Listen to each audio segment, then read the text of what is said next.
ഇറാൻ്റെ പരമാധികാരിയും സുപ്രീം ലീഡറുമായ അലി ഖാംനായിയെ വധിച്ചു എന്ന് അമേരിക്കയും ഇസ്രായേലും അവകാശപ്പെടുകയാണ്.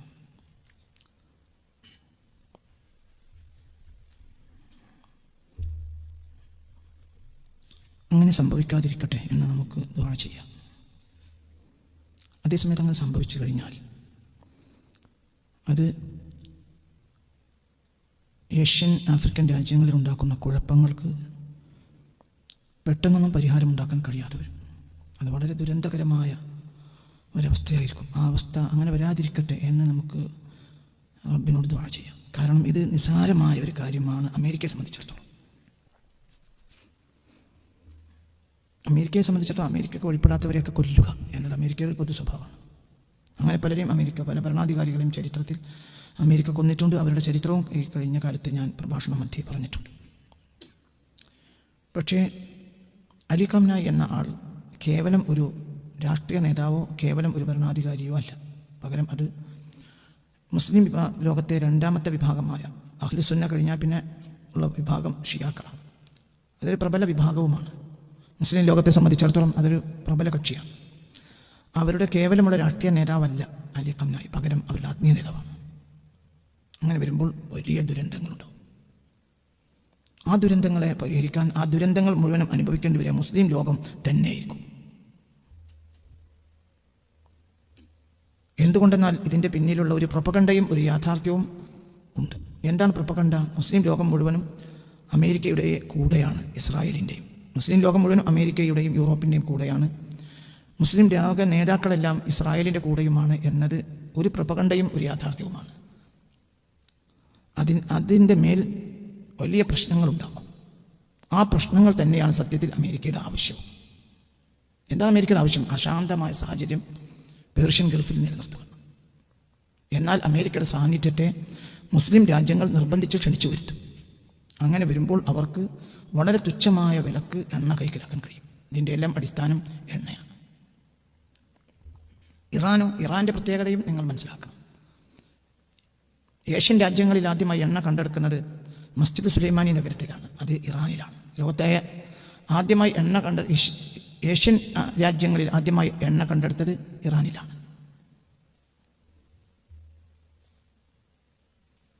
ഇവരെല്ലാവരും ഒരുമിച്ച് നിൽക്കുകയുമായിരുന്നു. ഇതിൻ്റെ എല്ലാം പിന്നിലുള്ള ഒരു പൊളിറ്റിക്സും നിങ്ങൾ മനസ്സിലാക്കേണ്ടതുണ്ട്. ഇതിൻ്റെ പിന്നിലൊരു പൊളിറ്റിക്സ് ഉണ്ട്, അത് നിങ്ങൾ മനസ്സിലാക്കണം. എന്താ പൊളിറ്റിക്സ്? നമ്മൾ ഷിയാക്കൾ ഒരു മോശപ്പെട്ട വിഭാഗമാണ്. ഷിയാക്കൾ നമ്മുടെ മദ്ഹബിനും രീതിക്കും അഖീദക്കും എതിരായ ഒരു വിഭാഗമാണ്. അതിൽ തർക്കമില്ല, അവിടെ പ്രശ്നമില്ല. പക്ഷേ മുസ്ലിം ലോകം എക്കാലത്തും അവരുടെ അഖീദയെക്കുറിച്ചും അവരുടെ രീതികളെയും ഫിഖഹിനെക്കുറിച്ചും പൊതുജനത്തെ ബോധ്യപ്പെടുത്തുകയും പൊതുജനം അത് ബോധ്യപ്പെടുകയും അവരിൽ നിന്ന് മാറി നിൽക്കുകയും ചെയ്തു വന്നിട്ടുണ്ട് നൂറ്റാണ്ടുകൾ അനവധിയായി. അതായത് ഷിയാക്കൾ എന്ന് പറഞ്ഞാൽ 1-ാം നൂറ്റാണ്ടിൽ തന്നെ രൂപപ്പെട്ടു വന്ന ഒരു ജനതയാണ്. അവരുമായി 13 നൂറ്റാണ്ട് കാലം വലിയ ശത്രുതയും ഇന്നും ഇല്ലാതെ പൊരുത്തപ്പെട്ടു വരികയായിരുന്നു മുസ്ലിം ലോകം. ശത്രുതയില്ല, പക്ഷേ വിഭാഗീയത ഉണ്ട്. എപ്പോഴെല്ലാം അഹ്ലു സുന്നയിലേക്ക് അവർ കയറി അവരുടെ വിഭാഗത്തെ പരിപോഷിപ്പിക്കാനും വളർത്താനും ശ്രമിച്ചുവോ അപ്പോൾ മാത്രമാണ് ഭരണാധികാരികൾ അവരുടെ കാര്യത്തിൽ ഇടപെട്ടിട്ടുള്ളത്. അങ്ങനെ ഉസ്മാനികൾ ഇടപെട്ട ചരിത്രം കാണാൻ കഴിയും. മറ്റുള്ള ഭരണാധികാരികൾ ചിലരും അങ്ങനെ അവർ മുസ്ലിം ലോകത്തെ സുന്നി ലോകത്ത് കയറി സുന്നികളുടെ അഖീദ അവരുടെ വികലമായ വീക്ഷണങ്ങളും അഖീദയും ഫിഖ്ഹും സുന്നി മുസ്ലിം ലോകത്ത് പ്രചരിപ്പിക്കാൻ ശ്രമിക്കുമ്പോൾ അതിൽ നമ്മുടെ പണ്ഡിതന്മാരും ഭരണാധികാരികളും ഇടപെട്ടുകയും അവരെ ഒതുക്കുകയും ചെയ്ത ചരിത്രങ്ങൾ കാണാൻ കഴിയും. അതേസമയത്ത് പരിധി വിട്ട ഒരു ശത്രുതയൊന്നും ഉണ്ടായിരുന്നില്ല. പിന്നീട് ഇന്ന് കാണുന്ന വിധത്തിലുള്ള ഒരു ശത്രുതയും ഒരു പ്രൊപ്പഗണ്ടയും പ്രചാരണങ്ങളും ആക്ഷേപിക്കലും എപ്പോൾ വന്നു? അതിന് അടിസ്ഥാന കാരണം 1979 1979 വരെയും ഇവരെല്ലാം ഒറ്റക്കെട്ടായിട്ട് തന്നെയാണ് നിലകൊണ്ടത്. ഇവരെല്ലാവരും എന്ന് പറഞ്ഞാൽ എല്ലാവരും. അതായത് 932 വഹാബിയത്ത് ഹിജാസിൽ കയറുകയും ഹിജാസും മാഹൂലും അവർ പിടിച്ചടക്കുകയും ചെയ്തു. 932. എന്നിട്ട് അവർ പരസ്പരം സഹകരിച്ചു. ഇവിടുത്തെ ഭരണാധികാരികൾ, സൗദി ഭരണാധികാരി അങ്ങോട്ട് പോയി, അവിടുത്തെ ഭരണാധികാരികൾ ഇങ്ങോട്ട് വന്നു. അങ്ങോട്ട് പോകലും അവർ തമ്മിലുള്ള ഉഭയകക്ഷി ബന്ധങ്ങളും എല്ലാം വളരെ ശക്തവും ദൃഢവുമായിട്ട് 979 വരെ നിലനിന്നിട്ടുണ്ട്. അതിന് സൂര്യപ്രകാശം പോലെ കണ്ണുയർത്തി നോക്കുന്നവർക്ക് ചരിത്രം കാണാൻ കഴിയും. പിന്നെന്താ സംഭവിച്ചത്?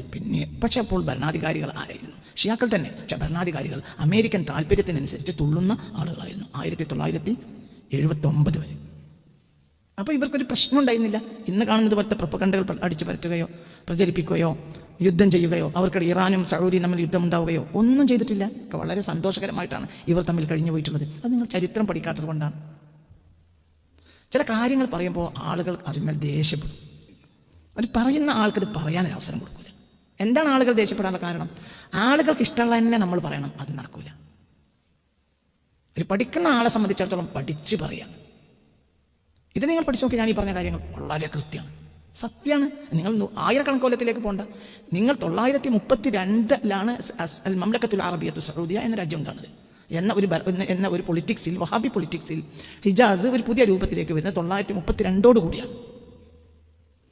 924 ഹിജാസിൽ അല്ല അവർ അധികാരം നേടുന്നുണ്ടെങ്കിലും അവർ ഒരു ഭരണകൂടമായി പ്രഖ്യാപിച്ച് അവരുടെ ഒരു പേര് ഉണ്ടാക്കി, കൊടിയുണ്ടായി, എല്ലാം ഉണ്ടായി, വൃത്തിയായി ഒരു രാഷ്ട്രമായി സംവിധാനിക്കപ്പെടുന്നത് 932 ഈ 932 മുതൽ 979 വരെയുള്ള കാലഘട്ടങ്ങളിൽ സൗദിയും ഇറാനും സഹോദരന്മാർ ആയിട്ടാണ് പോയത്. അത് ജ്യേഷ്ഠൻ അനുജൻ എന്ന ബന്ധമാണ്. അതായത് അവിടെ പിന്നെ ഇറാനിലെ ഭരണാധികാരികളുടെ വീട്ടിൽ ഒരു ചെറിയ സൽക്കാരം ഉണ്ടെങ്കിൽ സൗദി രാജാക്കന്മാർ അവിടെ പോയി പങ്കെടുക്കും. ഇവിടെ എന്തെങ്കിലും സൽക്കാരം ഉണ്ടെങ്കിൽ അവർ ഇവിടെ വന്ന് പങ്കെടുക്കും. വളരെ വലിയ ബന്ധത്തിലാണ്. എണ്ണയുടെ രാജ്യങ്ങൾ, ഒപെക് രാജ്യങ്ങൾ വന്നു പിൽക്കാലഘട്ടത്തിൽ. എന്തിനു ശേഷം എണ്ണ വന്നപ്പോൾ ഒപെക് രാജ്യങ്ങളുടെ ഒരു ശൃംഖലയുണ്ടായി. അതിൽ ഏറ്റവും പ്രധാനപ്പെട്ട അംഗമായി 2 പ്രധാനപ്പെട്ട അംഗങ്ങളാണ് ഒപെക്കിലുള്ളത്. ഒന്ന് ഇറാനും ഒന്ന് സൗദിയും. വളരെ വലിയ ബന്ധത്തിലായിരുന്നു ഇവരൊക്കെ തമ്മിലുണ്ടായിരുന്നത്. എന്തുകൊണ്ട്? ഇവർക്കിടയിൽ ഒരാളുണ്ട്. ആര്? അമേരിക്ക. സ്ഥിരീകരിച്ചോ? ഖമനായി ഒതുക്കപ്പെട്ടു എന്നത് സ്ഥിരീകരിച്ചോ? വലിയ പ്രശ്നമുണ്ടോ? തിരിച്ചടി ഇപ്പോൾ ഉണ്ടാവുന്നതിന് ഞാൻ വില വെക്കണില്ല. നിങ്ങളെ കാഴ്ചയല്ല എൻ്റെ കാഴ്ച, അവിടെ 2 വ്യത്യാസമുണ്ട്. നിങ്ങൾ പറയണം, ഞാൻ പറഞ്ഞു 2ആണ്. നിങ്ങൾ പറയുന്നത് ഇപ്പോൾ തിരിച്ചടി ഇറാനിൽ തിരിച്ചടി ഉണ്ടാവുന്നു. ആ തിരിച്ചടി ഉണ്ടാകേണ്ടതിരിക്കട്ടെ, അത് എന്നെ ബാധിക്കുന്ന പ്രശ്നേ അല്ല. അവിടെയാണ് നിങ്ങളുടെ ചിന്തയും എൻ്റെ ചിന്തയും തമ്മിൽ വ്യത്യാസം. അത് ഇന്നത്തെ യുദ്ധമല്ല, എന്നത്തെ യുദ്ധത്തിന് എപ്പോഴും ഒരു പരിധി ഉണ്ടാവും. പക്ഷെ പ്രശ്നങ്ങൾക്ക് പരിധി ഉണ്ടാവില്ല. അവിടെയാണ് പ്രശ്നം. പകക്ക് പരിധി ഉണ്ടാവില്ല, യുദ്ധത്തിന് പരിധി ഉണ്ടാവും, പകക്ക് പരിധി ഉണ്ടാവില്ല. അത് പറഞ്ഞത് മനസ്സിലായോ? അപ്പം നിങ്ങളുടെ ബാപ്പയെ ഇയാൾ ആക്ഷേപിച്ചത് സങ്കല്പിക്കുക. നിങ്ങൾ തമ്മിൽ മൽപ്പിടുത്തം കൂടിയപ്പോൾ നിങ്ങളെ ബാപ്പയെ അവൻ ആക്ഷേപിച്ചു. അപ്പം നിങ്ങൾ അവനെ അടിക്കാൻ ചെന്നപ്പോൾ അവന് ഓൻ്റെ ആളുകൾ കൂടി നിങ്ങൾ അടിച്ചു. തിരിച്ചടിക്കാൻ കഴിഞ്ഞില്ല. നിങ്ങൾ പുറകോട്ട് വന്നു.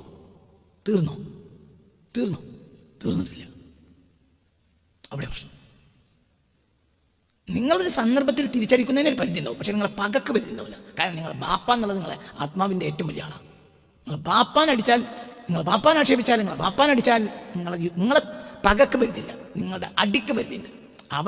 അവൻ്റെ ആളുകളും ശക്തരാണെങ്കിൽ നിങ്ങൾക്ക് തിരിച്ചടിക്കാൻ കഴിയില്ല. പക്ഷെ അവസാനിക്കൂല? പക അവസാനിക്കൂല. ഇവിടെ പകയാണ് ഇവർക്ക് ആവശ്യം, അടിയല്ല. വലിയ പ്രശ്നം ഉണ്ടാവും. എന്തുകൊണ്ട്? അവരെ സംബന്ധിച്ചിടത്തോളം വേറുള്ള വിഭാഗത്തെ പോലെയല്ല. സുന്നികൾക്കൊരു ആത്മീയ നേതാവില്ല. സുന്നികൾക്കൊരു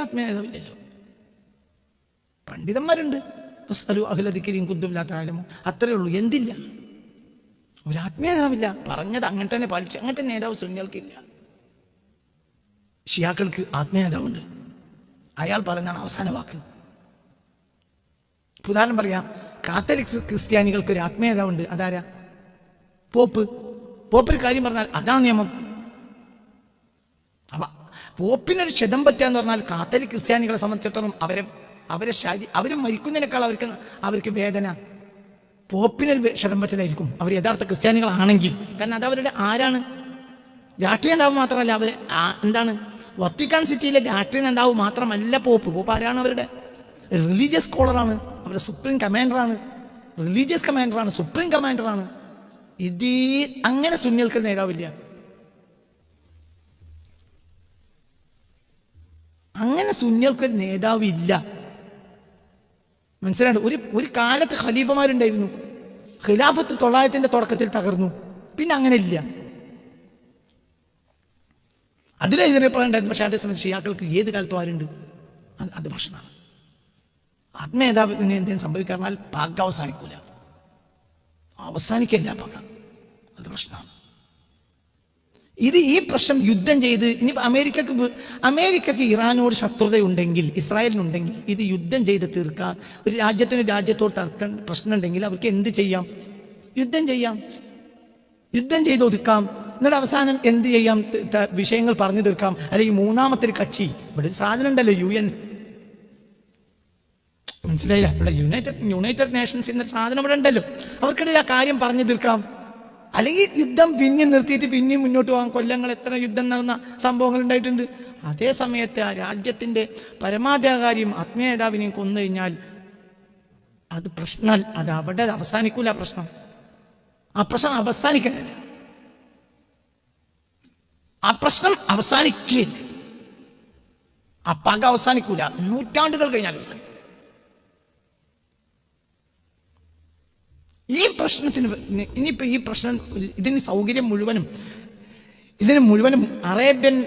പേർഷ്യൻ അറേബ്യൻ രാജ്യങ്ങളിലുള്ള മിലിറ്ററി ബേസുകൾ, അവർക്ക് അമേരിക്കക്ക് എല്ലാവിധ സൗകര്യങ്ങൾ ചെയ്തു മിലിറ്ററി ബേസുകളാണ് ഗൾഫ് രാജ്യങ്ങളിലുള്ളത്. അപ്പോൾ ആ ശത്രുത നേരെ ആരോടാണ്? ഇവർക്ക് പക ആരോട് വരും? ഈ രാജ്യങ്ങളോട്. ഇസ്രായേലും ഇവരും തമ്മിലുള്ള ഉഭയപക്ഷ മുസ്ലിം രാജ്യ നേതാക്കന്മാർ ഇസ്രായേലും തമ്മിൽ അതിശക്തമായ ബന്ധം നിലനിൽക്കുന്നുണ്ട് എന്നത് ഇപ്പോൾ എഫ്സ്റ്റീൻ ഫയൽസ് പുറത്തു വന്നപ്പോൾ വരെ ദൃഢമായി ലോകത്തിന്. അപ്പോൾ ഇസ്രായേലും അമേരിക്കയും അറബ് നേതാക്കന്മാരും ഒറ്റക്കെട്ടാണ്. സുന്നികൾ അത് തൽക്കാലം ഉണ്ടാക്കും. അതേസമയത്ത് ശിഷ്യാക്കൾക്ക് ഇതോടുകൂടെ എന്ത് വരും? നേരത്തെ തന്നെ പക ഇരട്ടിക്കുന്ന് പറഞ്ഞാൽ തീരൂല. ഈ ദുരന്തം മുഴുവനും ഗൾഫ് അനുഭവിക്കണം. അമേരിക്ക ഇത് ബാധിക്കൂല. അമേരിക്ക ഇത് ബാധിക്കേയില്ല. അമേരിക്ക ഇത് ലാഭമാണ്. എന്തുകൊണ്ട്? ഇവിടെ ശത്രുത സ്ഥിരമാക്കിയിട്ടാൽ, അതായത് മുസ്ലിങ്ങൾക്കിടയിലുള്ള ശത്രുത, നമ്മൾ രണ്ട് വിഭാഗം, നമ്മൾ സുന്നികളും അവിശ്യാക്കളുമാണ്. അപ്പോൾ ഇത് തമ്മിലൊരു അഭിപ്രായ വ്യത്യാസം സ്വാഭാവികമായും ഉണ്ട്. പക്ഷെ അതേ സമയത്ത് നമ്മൾക്ക് തീർത്താ തീരാത്തൊരു പക നമ്മൾ അസ്ഥിവാരം ഇട്ടാൽ അതൊരു പ്രശ്നമായിരിക്കും. ആ പ്രശ്നം തീർക്കാൻ കഴിയില്ല. സദ്ദാം ഹുസൈനെ കൊല്ലുമ്പോൾ പോലെയല്ല അലി ഖംനായെ കൊല്ലുന്നത്. അഹമ്മദ് നജാദിയെ കൊല്ലും പോലെയല്ല. അഹമ്മദ് നജാദി ഇറാന്റെ പ്രസിഡന്റ് ആരല്ല, ആത്മീയതാവല്ല. ഇത് പ്രശ്നം ചെറുതല്ല, ഭയങ്കര പ്രശ്നം. ഈ പ്രശ്നം മഹദിക്കല്ലാതെ തീർക്കാൻ കഴിയില്ല. ഇമാം മഹദിക്കല്ലാതെ ഈ പ്രശ്നം തീർക്കാൻ കഴിയില്ല. ഞാൻ ഇന്ന് രാവിലെ ആ വാർത്ത കണ്ടപ്പോൾ പഠിച്ചവനെ ഇത് സ്ഥിരീകരിക്കാതിരിക്കട്ടെ എന്ന് വിചാരിച്ചു. എന്തുകൊണ്ട്? അന്നം തേടി മനുഷ്യന്മാർ ഓടുന്ന നാടാണത്. മനുഷ്യന് അങ്ങനെ ഒരു അവസ്ഥ വന്നുപോയി. സത്യത്തിൽ പണ്ട അവസ്ഥയില്ല. ആ അവസ്ഥ തന്നെ തകിടം മറിച്ചൊരവസ്ഥയാണ്. അങ്ങനെ ഉണ്ടാകാനും പാടില്ല. ഒരു നാട്ടുകാർക്ക് ഭക്ഷണം കിട്ടുന്നത് ആ നാട്ടിൽ നിന്നാണ്. അതിന് പുറത്തുനിന്ന് ഒരു ഭക്ഷണം ശേഖരിക്കുക എന്നുള്ളത് കച്ചവടം. ഓക്കെ, അതിൻ്റെ അപ്പുറം തൊഴിൽ എന്നുള്ളത് പരിധി വിട്ട തൊഴിൽ. വൈകുന്നേരം അല്ലെങ്കിൽ ആഴ്ചയിൽ ഒരിക്കലെങ്കിലും മടങ്ങി വരാൻ കഴിയണം. അതിന് കഴിയില്ല. അപ്പോൾ അള്ളാഹു സുബ്ഹാനഹു വ തആല നമ്മളെ നാട്ടിൽ നൽകിയ ഒരു അദാബാണ് എന്ത്? ഗൾഫ് ജോലി ഒരു അദാബാണ്. അതൊരിക്കലും ഒരു അനുഗ്രഹമല്ല. സാത്താൻ്റെ നവലോകക്രമം എന്ന് എൻ്റെ പുസ്തകങ്ങൾ വായിക്കുക. പുസ്തകങ്ങളുണ്ട്. പുസ്തകങ്ങളൊന്നും കൊടുത്തില്ല, ആവശ്യക്കാർക്ക് കൊടുക്കാൻ വേണ്ടി ഇവിടെ പുസ്തകം എഴുതി വെച്ചിട്ടുണ്ട്. ഇവിടെ ഉണ്ട് പുസ്തകം. നിങ്ങൾ ആ പുസ്തകം മാത്രം ഒന്ന് വായിക്കും. എഫ്സ്റ്റീൻ ഫയൽസ് നിങ്ങൾ പിന്നെ വായിക്കേണ്ടി വരില്ല. നുണയല്ലാത്ത ഒന്നും ലോകത്തില്ല, നിങ്ങൾക്ക് മനസ്സിലാവും. ഞാനീ പറയുന്ന പ്രശ്നം ഇതൊന്നും. ഇപ്പം നിങ്ങളെ ബുദ്ധിയാണ് പറഞ്ഞത്. നിങ്ങൾ പറഞ്ഞ ശക്തമായ തിരിച്ചടി ഉണ്ടാവും ഇറാൻ പറഞ്ഞിട്ടുണ്ട്. എന്തുണ്ടാകാൻ ഇറാൻ എന്ത് കുന്തം കഴിയും? അതൊന്നും ആണെങ്കിൽ ഇറാൻ അവരുടെ ആത്മീയതാവിനെ സംരക്ഷിക്കല്ലേ വേണ്ട. അതിനെ എത്ര ഉള്ളൂന്നറിയാം. എല്ലാം കഴിഞ്ഞാൽ പാപ്പാനെ അടിച്ചിട്ട് കയ്യും കുടിക്കുമ്പോൾ മക്കളുണ്ടല്ലോ കാണിച്ചു തരാന്നറിയുന്നത്. കാണിച്ചു തരാണെങ്കിൽ അപ്പം തന്നെ കാണിച്ചു കൊടുക്കണ്ടേ. പിന്നെ അവസാനം എല്ലാം കൂടി നശിപ്പിക്കുക, ഓരും നശിപ്പിക്കണം, അടക്കം എല്ലാം നശിപ്പിക്കും. ഇറാൻ ഇപ്പോൾ പറയുന്നു ഞങ്ങൾ തിരിച്ചടിക്കും. അതൊക്കെ സാധാരണയാണ്. ആ തിരിച്ചടി നടക്കൂല എന്നൊന്നും അത് പെട്ടെന്ന് നിൽക്കുന്നൊന്നും ഞാൻ ഈ പറയുന്ന അർത്ഥമല്ല. പക്ഷെ ഇവിടെ ഉണ്ടാവുന്നത് പകയാണ്. ഈ പക മുസ്ലിങ്ങൾക്കിടയിൽ വിഭാഗീയ പകയുണ്ടാകലാണ് ആരുടെ ലക്ഷ്യം? സയനിസ്റ്റുകളുടെ ലക്ഷ്യം. അപ്പോൾ ആ രാജ്യങ്ങൾ അശാന്തമാവും. ആ അശാന്തതയാണ് ഭയപ്പെടുന്നത്. അവർക്കിടയിൽ നീതി ഇപ്പോൾ തന്നെ നീതിയില്ല, ഉള്ള നീതി നഷ്ടപ്പെട്ടു. മനസ്സിലോണ്ട് പറഞ്ഞത്. പക വന്നാൽ പിന്നെ നീതി ഉണ്ടാവില്ല. പറഞ്ഞ മനസ്സിലായോ? പക ഉണ്ടായാൽ എന്തില്ല? പിന്നെ നീതിയില്ല. നീതി ഇല്ലെങ്കിൽ ഖുർആാനും ഇല്ല. ഖുർആൻ എന്തിനാ വന്നത്? തറാവീഹ് നിസ്കരിപ്പിക്കാൻ വേണ്ടി വന്നതല്ല. ഖുർആൻ എന്തിനു വന്നാണ്? നീതി അല്പകം മാത്രം, വേറെ ഒന്നുമില്ല. ലഖദ് അർസൽനാ റസൂലനാ ബിൽ ബയ്യിനാത്ത് വഅൻസൽനാ മഅഹുൽ കിതാബ വൽ മീസാൻ ലിയഖൂമ അന്നാസു ബിൽ ഖിസ്ത്. നമ്മൾ വേദഗ്രന്ഥങ്ങൾ ഇറക്കി എന്തിനു വേണ്ടിയാണ്? ലിയഖൂമ അന്നാസു ബിൽ ഖിസ്ത്, ജനങ്ങൾ നീതിയോടെ വർത്തിക്കാൻ വേണ്ടിയാണ്. എന്തിറക്കിയത്? വേദഗ്രന്ഥങ്ങൾ, ഖുർആൻ അടക്കമല്ല. അപ്പോൾ വേദഗ്രന്ഥങ്ങൾ ഭൂമിയിൽ വന്നത് നീതിക്ക് വേണ്ടിയാണ്. നീതിയാണ് ആവശ്യം. പക വന്നാൽ എന്തുണ്ടാവില്ല?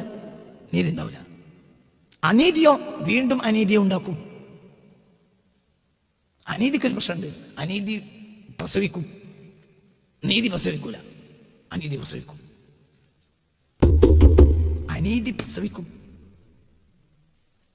ഒരുത്തൻ അടിച്ചാൽ മറ്റവനെ വിട്ടും. തിരിച്ചടിക്കല്ലേ? പക വന്നാൽ പിന്നെ തമ്മിലടിക്കലൊക്കെ നമ്മളെ അങ്ങാടിയിലൊക്കെ ഉണ്ടായിരുന്നു. അത് കഴിഞ്ഞിട്ട് പിന്നെ എല്ലാവരും കൂടി മദ്യം പറഞ്ഞ് 2 ചായയും വാങ്ങിക്കൊടുത്ത് പിന്നെ സലാം പറഞ്ഞ് പിരിക്കും. അത് തീർന്നവിടെ. അതേ സമയത്ത് പകയായാലോ? തീരൂല. ഒരുത്തൻ അടിച്ചാൽ മറ്റോ പിന്നെ വിട്ടു. ഇവിടെ ഒരാളെ വെട്ടിയാൽ പിന്നെ അടുത്തത് എന്താ ഉണ്ടാവുക? 2 ആൾ വെട്ടും. 2 ആൾ വെട്ടിയാൽ 4 ആൾ വെട്ടും. ഇതെന്തിന്റെ ഉൽപ്പന്നമാണ്? അനീതി എന്തുകൊണ്ടുവരും? പക വീണ്ടും അനീതിയെ കൊണ്ടുവരും. ഇത് കേവലം രാഷ്ട്രീയ നേതാവ് മാത്രമല്ല, ഭരണാധികാരി മാത്രമല്ല. ഇതാരാണ്? നേതാവാണ്. അത് പകയായി പ്രസവിക്കും. ആ പക അവസാനിക്കൂല. കാരണം ഷിയാക്കളെ സംബന്ധിച്ചിടത്തോളം അവർക്കൊന്നിനും പ്രശ്നമല്ല. ഒറ്റ പ്രശ്നമേ ഉള്ളൂ. ആര്? ആത്മീയതാവ് മാത്രം. അവർക്ക് ഖുർആനും ഹദീസും നല്ല പ്രശ്നം ആരാണ്? നേതാവ് പ്രശ്നമാണ് അവർക്ക്. നേതാവ് അവർക്ക് പ്രശ്നമാണ്. ഇങ്ങനെ നേതാവിന് വേണ്ടി ജീവിക്കുന്നൊരു ജനത ഷിയാക്കളെ പോലെ ഉണ്ടാവില്ല. ആത്മീയ നേതാവിന് വേണ്ടി ജീവിക്കുന്ന ഒരു ജനത ഷിയാക്കളെ പോലെ ലോകത്തിൽ വേറെ കാണാൻ കഴിയില്ല. അപൂർവമാണ്. അപ്പോൾ ഭാഗ്യമാണ്. അത് വമ്പ പ്രശ്നം. ആ പ്രശ്നം തന്നെയാണ് ഇവരുടെ ആവശ്യം.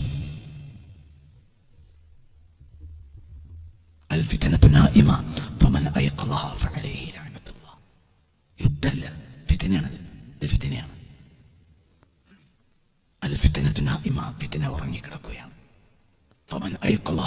ആരെങ്കിലും ഫിത്നയെ ഉണർത്തിയാൽ അവന്റെ മേൽ അല്ലാഹുവിന്റെ ശാപം ഉണ്ടായിരിക്കും. കാരണം അത് അവസാനിക്കൂല. ഫിത്ന ഉണർന്നാൽ അവസാനിക്കൂല. ഇത് ഫിത്നയാണ്.